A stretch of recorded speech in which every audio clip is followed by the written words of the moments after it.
मथुरा की सुबह उस दिन कुछ और ही थी। गली गली में रंग बिरंगी पताकाएं लहर रही थीं। घर के आंगन में ताजे फूलों की मालाएं सजी हुई थीं और सड़कें गुलाब जल केवड़े की खुशबू से महक रही थीं। लोग कहते थे, आज राजमहल में एक भव्य आयोजन होने वाला है। शहर के बीचों बीच से गुजरती मुख्य सड़क पर भीड़ का सैलाब उमड़ रहा था।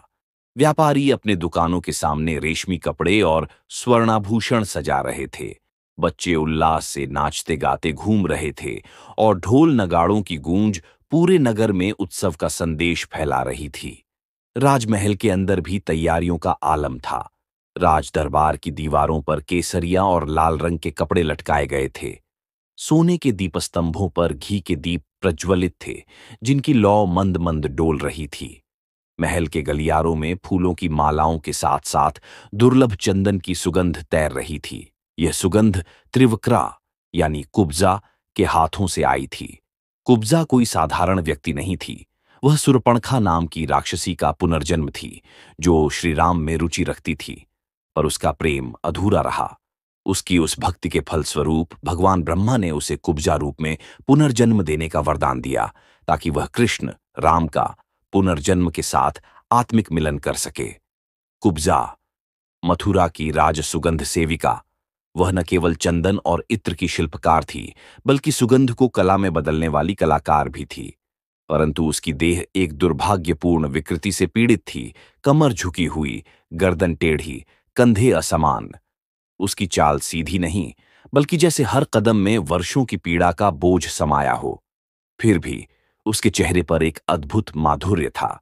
उसकी आंखों में करुणा और कोमलता, होठों पर एक मौन मुस्कान और भीतर कहीं गहरे एक ऐसी भक्ति जो उसने कभी किसी के सामने व्यक्त नहीं की थी। वह भक्ति भगवान विष्णु के चरणों में थी। बचपन से ही उसने मन ही मन एक दिव्य पुरुष के स्वप्न देखे थे, जो आएंगे, उसकी आत्मा को छूकर उसके जीवन को बदल देंगे। उस दिन वह अपने हाथों में कंस महाराज के लिए चंदन का पात्र संभाले माहौल की ओर बढ़ रही थी। लेकिन विधि ने उसके लिए कुछ और ही लिखा था।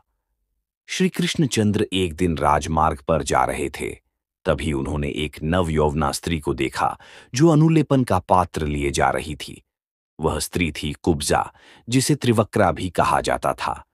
अपनी कामुक दृष्टि और मुस्कुराते हुए श्री कृष्ण ने उससे पूछा, अये कमल लोचने, तू सच सच बता, यह अनुलेपन किसके लिए ले जा रही है? कुब्जा, जो श्री कृष्ण के दर्शन से आकृष्ट हो चुकी थी, बड़े ललित भाव से बोली, हे कांत, क्या आप मुझे नहीं जानते? मैं त्रिवक्रा नाम से विख्यात हूं। राजा कंस ने मुझे अनुलेपन कार्य में नियुक्त किया है। राजा कंस को मेरे अतिरिक्त और किसी का पीसा हुआ उबटन पसंद नहीं है, अतः मैं उनकी अत्यंत कृपा पात्री हूं।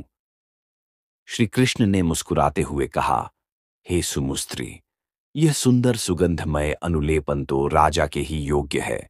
हमारे शरीर के योग्य भी कोई अनुलेपन हो तो दो।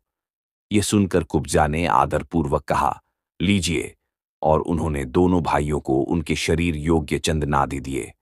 उस समय कृष्ण और बलराम अपने श्रेष्ठ अंगों में पत्र रचना विधि से यथावत अनुलेपित होकर इंद्रधनुष युक्त श्याम और श्वेत मेघ के समान सुशोभित हुए। तत्पश्चात उल्लापन की विधि जानने वाले भगवान कृष्ण ने कुब्जा की ठोड़ी में अपनी आगे की 2 अंगुलियां रखकर उसे हल्का उचकाया और उसके पैरों को अपने पैरों से दबाया। इस प्रकार श्री केशव ने उसे अर्जुकाय, सीधे शरीर वाली, बना दिया। जब वह सीधी हो गई तो वह संपूर्ण स्त्रियों में सुंदरी बन गई। फिर कुब्जा ने श्री गोविंद का पल्ला पकड़ते हुए प्रेम भार से भरी विलास ललित वाणी में कहा, आप मेरे घर चलिए। यह सुनकर श्री कृष्णचंद्र, जो अब सुंदरी हो चुकी कुब्जा को देखकर बलराम जी की ओर देखकर हंस पड़े और बोले, हां, तुम्हारे घर भी आऊंगा। फिर मुस्कुराते हुए उन्होंने विदा ली और बलभद्र की ओर देखकर जोर जोर से हंसने लगे। कुब्जा की भक्ति और श्री कृष्ण के प्रति समर्पण की वजह से उनका रूपांतरण केवल बाहरी ही नहीं, आंतरिक भी हुआ। श्री कृष्ण ने कुब्जा को वरदान दिया कि वह भौतिक रूप की सारी विकृतियां भूल जाए और अपने भीतर की दिव्यता को जागृत करे। इस दिव्यता और भक्तिपूर्ण हृदय के बल पर कुब्जा ने आत्मिक मुक्ति, मोक्ष प्राप्त की।